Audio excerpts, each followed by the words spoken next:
ಚಾಮರಾಜನಗರ ಜಿಲ್ಲೆಯ ಗುಂಡ್ಲುಪೇಟೆಯಲ್ಲಿಂದು ಹಮ್ಮಿಕೊಂಡಿದ್ದ ತಾಲೂಕಿನ 110 ಕೆರೆಗಳಿಗೆ ನೀರು ತುಂಬಿಸುವ ಹಾಗೂ ವಿವಿಧ ಅಭಿವೃದ್ಧಿ ಕಾಮಗಾರಿಗಳಿಗೆ ಮುಖ್ಯಮಂತ್ರಿ ಸಿದ್ದರಾಮಯ್ಯ ಚಾಲನೆ ನೀಡಿದರು.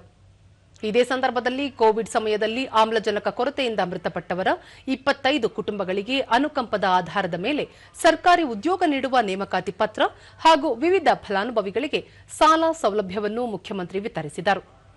ಈ ವೇಳೆ ಉಪಮುಖ್ಯಮಂತ್ರಿ ಡಿಕೆ ಶಿವಕುಮಾರ್, ಸಚಿವರಾದ ಡಾ ಎಚ್.ಸಿ. ಮಹದೇವಪ್ಪ, ಸತೀಶ್ ಜಾರಕಿಹೊಳಿ, ಸಂಸದ ಸುನಿಲ್ ಬೋಸ್, ಶಾಸಕರಾದ ಗಣೇಶ್ ಪ್ರಸಾದ್, ಪುಟ್ಟರಂಗಶೆಟ್ಟಿ, ಎಆರ್ ಕೃಷ್ಣಮೂರ್ತಿ, ದರ್ಶನ, ಧ್ರುವ ನಾರಾಯಣ, ಮಾಜಿ ಸಚಿವರಾದ ಗೀತಾ ಮಹದೇವ ಪ್ರಸಾದ್, ಜಿಲ್ಲಾಧಿಕಾರಿ ಶ್ರೀರೂಪ, ಜಿಲ್ಲಾ ಪಂಚಾಯಿತಿ ಮುಖ್ಯ ಕಾರ್ಯನಿರ್ವಹಣಾಧಿಕಾರಿ ಮನೋರೋತ್ ಸೇರಿದಂತೆ ಮತ್ತಿತರರು ಪಾಲ್ಗೊಂಡಿದ್ದರು.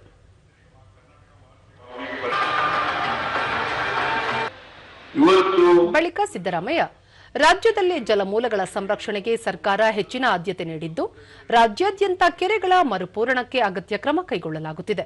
ಇದರಿಂದ ಕುಡಿಯುವ ನೀರಿನ ಬವಣೆ ನೀಗಿಸುವ ಜೊತೆಗೆ ಅಂತರ್ಜಲ ವೃದ್ಧಿಗೆ ಸಹಕಾರಿಯಾಗಲಿದೆ. ಈ ಹಿನ್ನೆಲೆಯಲ್ಲಿ ರಾಜ್ಯಾದ್ಯಂತ ಹಂತ ಹಂತವಾಗಿ ಕೆರೆ ತುಂಬಿಸುವ ಯೋಜನೆ ಕೈಗೆತ್ತಿಕೊಳ್ಳಲಾಗುವುದು ಎಂದರು. ರಾಜ್ಯದಲ್ಲಿ 45 ತಾಲೂಕುಗಳನ್ನು ಹಿಂದುಳಿದ ತಾಲೂಕು ಎಂದು ಗುರುತಿಸಲಾಗಿದೆ. ಅದರಲ್ಲಿ ಗುಂಡ್ಲುಪೇಟೆ ತಾಲೂಕು ಕೂಡ ಒಂದು. ತಾಲೂಕಿನಲ್ಲಿ 475 ಕೋಟಿ ರೂಪಾಯಿ ವೆಚ್ಚದಲ್ಲಿ 110 ಕೆರೆಗಳಿಗೆ ನೀರು ತುಂಬಿಸುವ ಕಾರ್ಯಕ್ಕೆ ಚಾಲನೆ ನೀಡಲಾಗಿದೆ ಎಂದರು.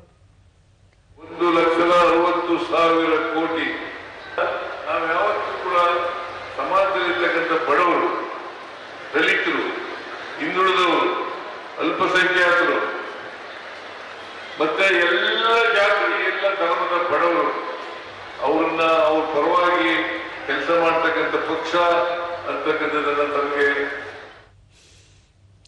ಡಿಕೆ ಶಿವಕುಮಾರ್, ಕೋವಿಡ್ ಸಮಯದಲ್ಲಿ ಆಮ್ಲಜನಕ ಕೊರತೆಯಿಂದ ಮೃತಪಟ್ಟವರ ಕುಟುಂಬಗಳ 25 ಸದಸ್ಯರಿಗೆ ಅನುಕಂಪದ ಆಧಾರದ ಮೇಲೆ ಸರ್ಕಾರಿ ಉದ್ಯೋಗದ ನೇಮಕಾತಿ ಪತ್ರ ವಿತರಿಸಲಾಯಿತು.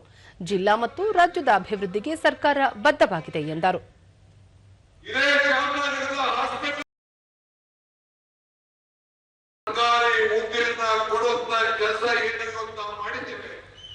ನಮ್ಮ ಬದುಕಿಗೆ, ನಮ್ಮ ಅಧಿಕಾರಕ್ಕೆ ಒಂದು ಸಾಕ್ಷಿಯಾಗಿ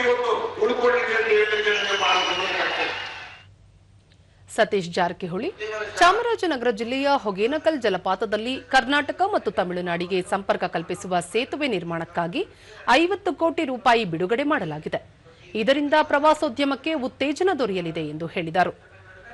ಮಾಡೋದಕ್ಕೆ 50 ಕೋಟಿ ರೂಪಾಯಿ